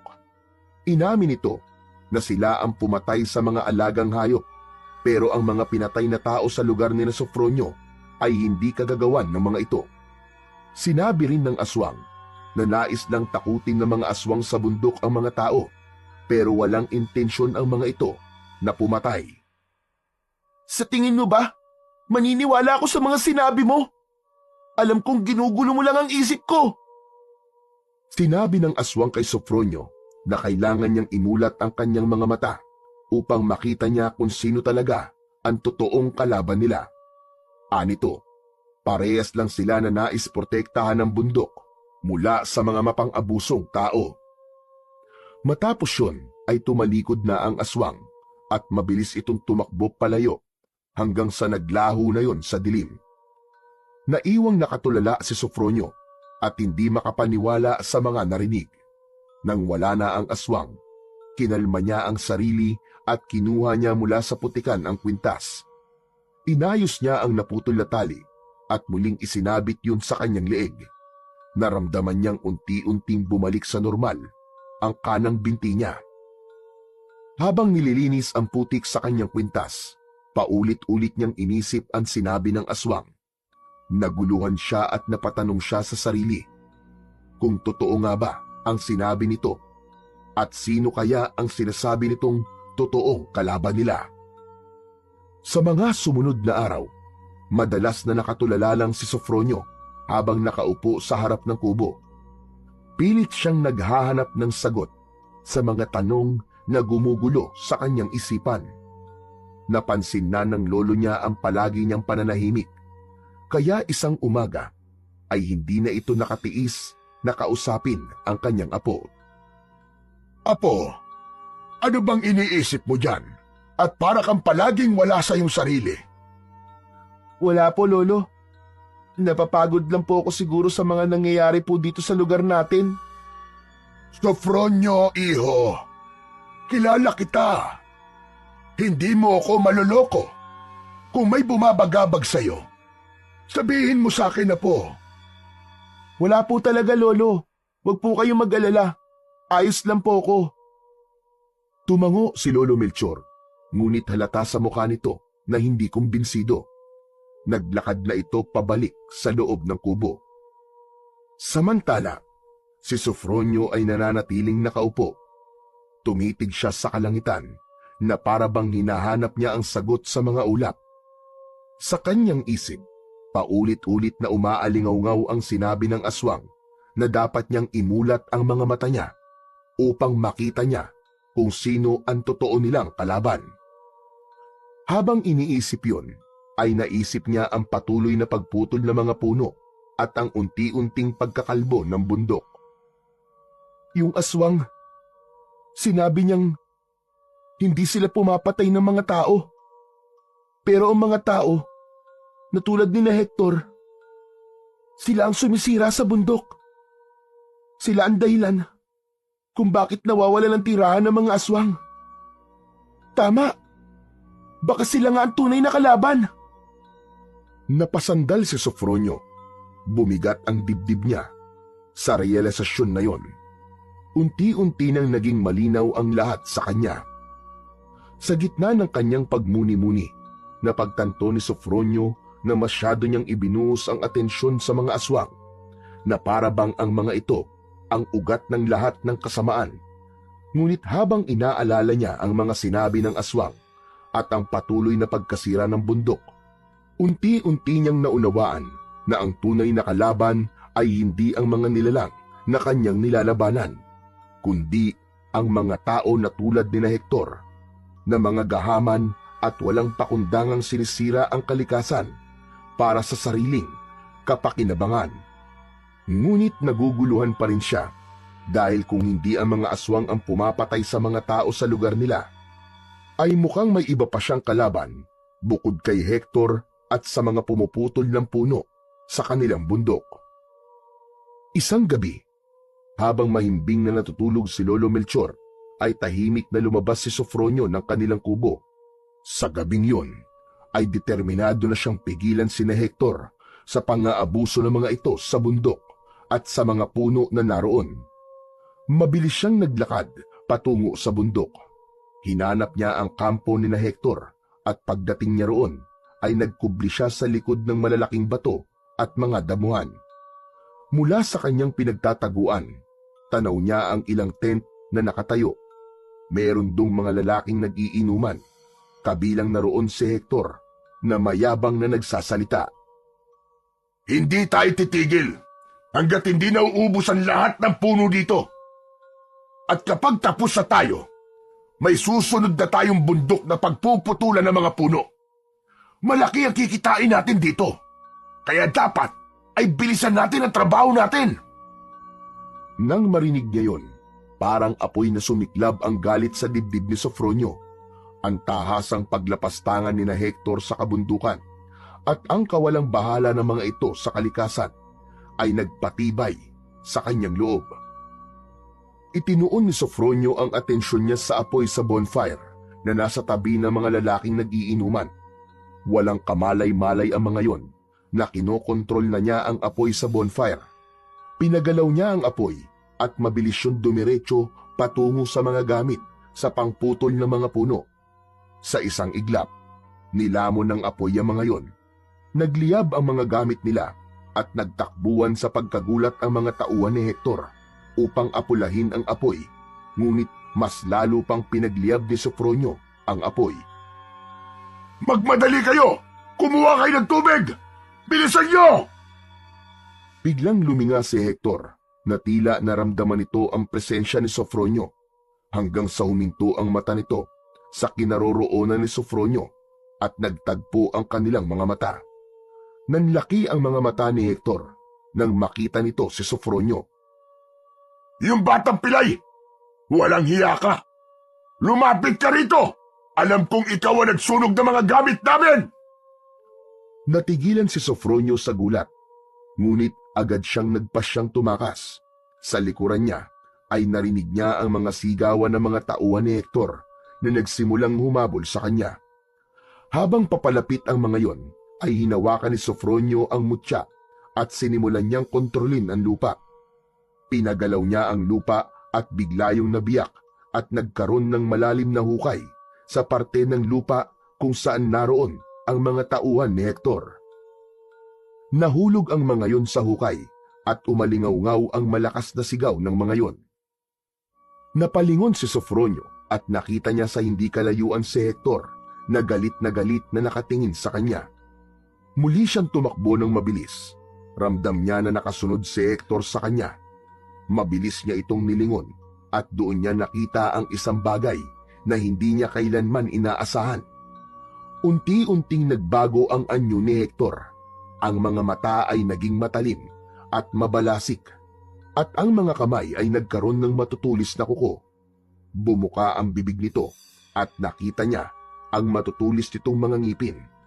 Nangilabot si Sofronio nang malaman na isang aswang si Hector. Mas bumilis ang galaw ni Hector nang maging aswang ito.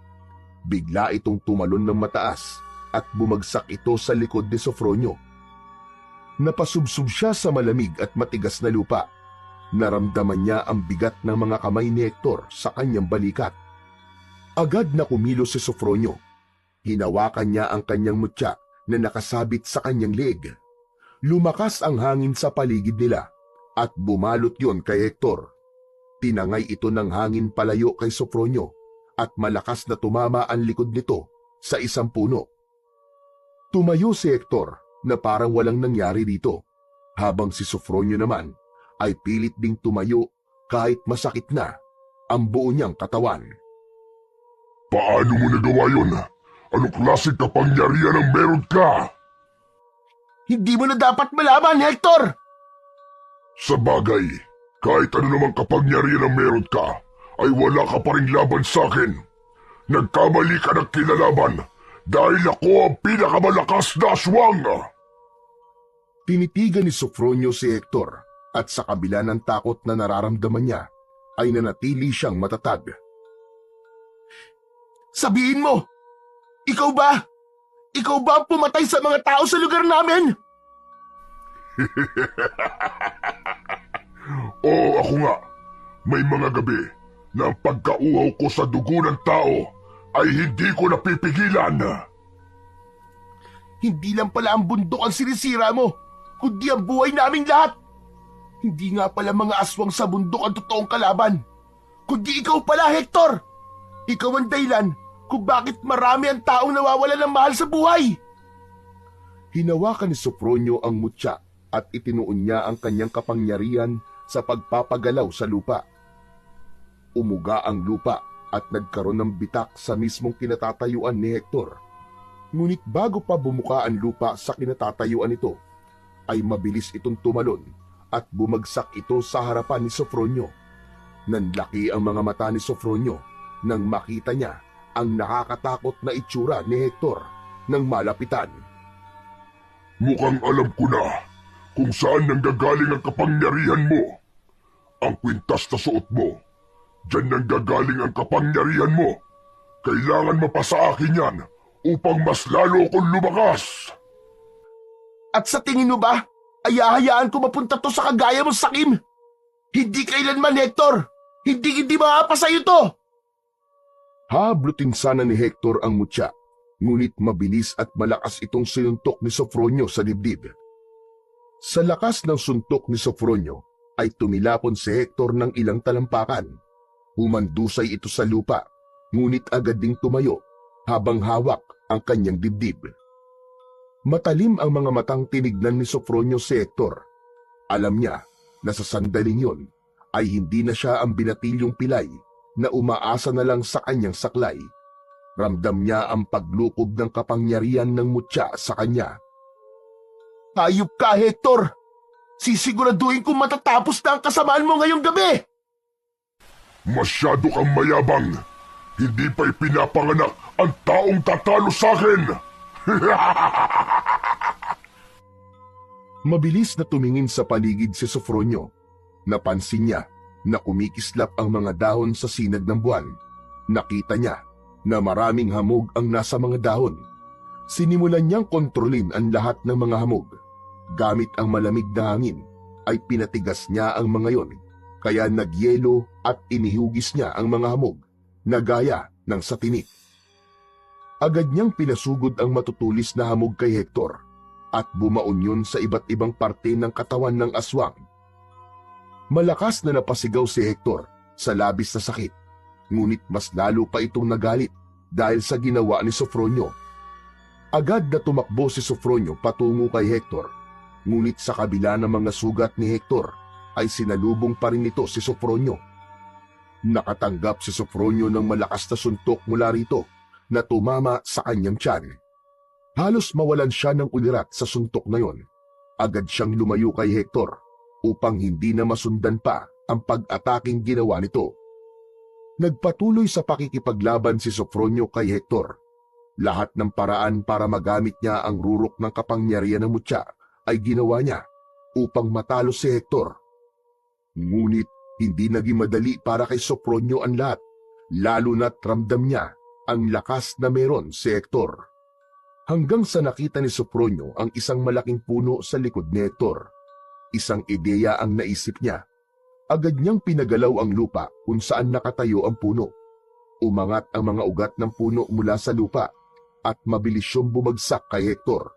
Huli na para makatakbo si Hector dahil mabilis na bumagsak ang puno sa katawan nito. Malakas na napasigaw si Hector. Nagpumilit pa itong makawala pero masyadong mabigat ang puno na nakadagan sa bandang tiyan nito. Humakbang si Sofronio palapit kay Hector at matiin niya tong tinignan.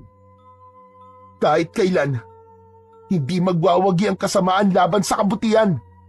Tandaan mo yan, Hector! Nakita ni Sofronio ang panghihina ni Hector hanggang sa bumalik na ito sa pagiging tao. Luhaan ito at humihikbi. Tama na!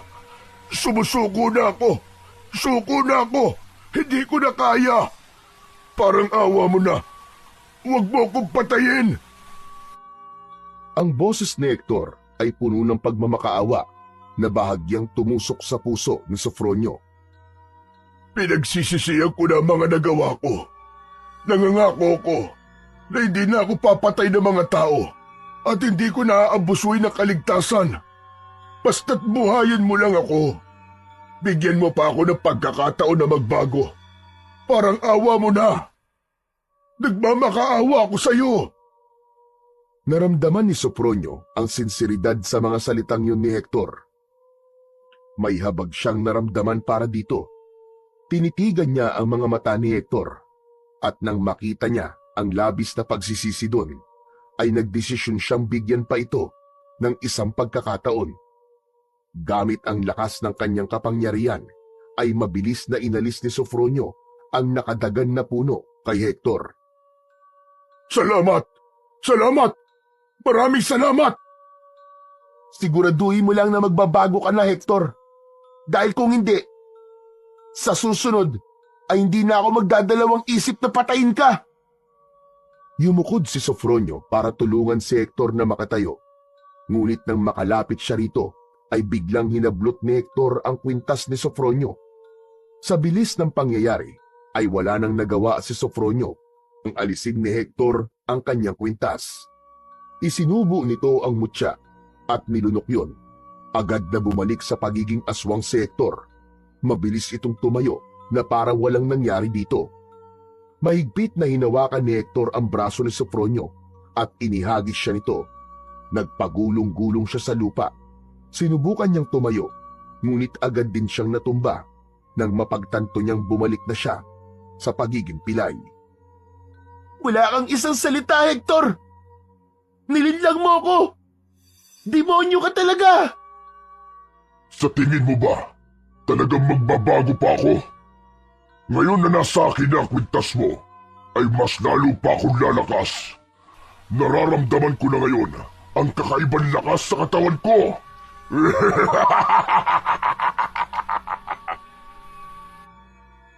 Ngunit maya-maya pa ay napahinto bigla si Hector sa pagtawa. Nagkaroon ng pagkabigla sa mukha nito. Napaatras si Hector habang nakatingin sa mga kamay nito. Teka, ano nangyayari? Bakit umiinit ang katawan ko? Ano nangyayari? Nagulat si Sofronio nang biglang nagliyab ang buong katawan ni Hector. Mabilis na nilamon ng apoy ang buong katawan nito habang sumisigaw ito sa labis na sakit. Lumakas ang hangin na naging dahilan upang mas lalong maglagablab ang apoy na lumamon kay Hector. Sa tindi ng nagangalit na apoy, halos maging abo na si Hector. Makalipas lang ang ilang minuto, bumagsak ito sa lupa nang wala ng buhay. Sa pagkakataon na yon, ay lumitaw si Mahalina sa tabi ng katawan ni Hector. Kinuha nito ang mutya mula sa abo ni Hector at nagsimula itong maglakad patungo kay Sopronio. Nang makalapit si Mahalina sa kanya, ay inabot nito ang mutya na meron na ulit tali. Walang pagdadalawang isip na kinuha yun ni Sopronio at isinabit sa kanyang leeg. Nang mawala na ang pagkapilay niya, ay tumayo siya upang magtanong kay Mahalina. Mahal na diwatang Mahalina, bakit nasunog si Hector nang lunukin niya ang mutya? Akala ko magiging malakas siya gaya ko kapag nasa kanya ang mutya, Mahalina. Dahil ang mutya ay hindi maaaring gamitin sa kasamaan kailanman. Alam ng mutya kung sino may hawak dito at kung anong uri ng puso ang may hawak sa kanya. Ang hindi tamang paggamit dito ay siyang magiging sanhi ng sarili nitong pagkawasak. Kaya na sinubukan ni Hector na gamitin ito para sa kasamaan, siya mismo ang tinapos ng kapangyarihan ng mutya. Ngayon naiintindihan ko na, mahal na diwatang Mahalina. Akala ko talaga ay katapusan ko na kanina. Pero nagtagumpay ka, Sofronio. Salamat dahil nakita mo kung sino ang totoo mong kalaban. Ngunit sana, kahit tapos na ang laban mo sa pagprotekta sa bundok, huwag mong itigil ang pakikipaglaban sa kasamaan. Patuloy mong protektahan ang mga nararapat na ipaglaban, ang kalikasan at ang mga walang kalaban-laban. Pinapangako ko po, mahal na diwatang Mahalina, hindi ko pa hihintulutan na magtagumpay ang kasamaan dito sa lugar namin. Patutunayan ko po sa inyo na hindi ka nagkamali na ipinagkatiwala mo sa akin ang mutya. Alam kong hindi ako nagkamali na ipinagkatiwala ko sa iyo ang aking mutya. Panghahawakan kong yung ipinangako, Sopronio. Sa ngayon, magpapaalam na ako. Ngunit huwag kang mag-alala. Palagi ako nakabantay sa iyo. At kung kailangan mo ng gabay, ay nandito lang ako. Matamis na ngumiti ang diwatang si Mahalina bago ito naglaho. Naramdaman ni Sopronio ang kapayapaan sa bundok simula nang mamatay si Hector at sigurado siya na kasunod ng pagkawala ni Hector ay ang pagtigil sa pagputol ng mga puno sa bundok na yon. Makalipas ang ilang araw, nakita ni Sopronio mula sa bintana ng kanilang kubo ang mga truck na mga nagpuputol ng mga puno na paalis na sa kanilang lugar. Agad na tinawag ni Sopronio ang kanyang lolo upang makita nito ang bagay na yon. Tingnan mo, Lolo! Umaalis na po sila! Sa tingin ko ay huminto na po sila sa pagputol ng mga puno sa bundok. Tama ka, Apo. Ang balita ko ay bigla na lamang nawala si Hector. Dahil wala na silang amo, ay huminto na ang mga tauhan niya sa ginagawa nila sa bundok. Sana po, talagang huminto na po sila at wala na sana silang bundok na aabusuhin. Sana nga, Sopronio. Sana nga. Bumuntong hininga si Sopronio. Puno ng pasasalamat ang puso niya dahil nagtagumpay siyang wakasan ang kasamaan ni Hector sa tulong ng bertud ng mahiwagang diwata na si Mahalina. Sa mga sumunod na linggo, nagpatuloy ang buhay ni Sopronio at Lolo Melchor at nagsimula silang magtanim ng mga puno sa mga kalbong bahagi ng bundok. Ang maliit na proyekto ay nagsilbing simbolo ng kanilang bagong misyon, isang hakbang tungo sa muling pagbabalik ng dating ganda ng kanilang kabundukan. Sa umpisa ay silang dalawa lamang ang nagtsatsagang magtanim doon, pero hindi naglaon ay may ilang mga tao na ang tumulong sa kanila. Ang sarap malaman na hindi lang pala tayo may pagmamahal sa bundok na ito, Lolo. Tignan niyo po oh, ang dami na nagtatanim ng puno dito sa bundok. Alam kasi ng mga tao dito sa atin na tayo rin na mapipinsala kapag hindi natin inalagaan ang bundok na ito, Apo. At sigurado ko na dadami pa ang tutulong sa atin sa mga susunod na araw. Alam ni Sofronio na matagal pa bago tuluyang bumalik sa dati ang kabundukan. Ngunit sa puso niya, nakatanim na ang isang matibay na paniniwala na mas mabuti na magsimula at magtulungan kaysa maghintay na lang sa isang himala. Matapos ang lahat ng nangyari, natutunan ni Sofronio na ang tunay na lakas ng isang tao ay hindi lamang nakasalalay sa kapangyarihan o sa lakas ng katawan, kundi sa kung paano ito ginagamit sa kabutihan. Nagdesisyon si Sofronio na ilihim sa lahat maging sa kanyang lolo Melchor ang tungkol sa kapangyarihan ng kanyang mutya. Nangako siya na gagamitin niya ang mutya upang protektahan ng mga tao, kalikasan at ang mga hindi kayang ipagtanggol ang kanilang sarili laban sa puwersa ng kasamaan.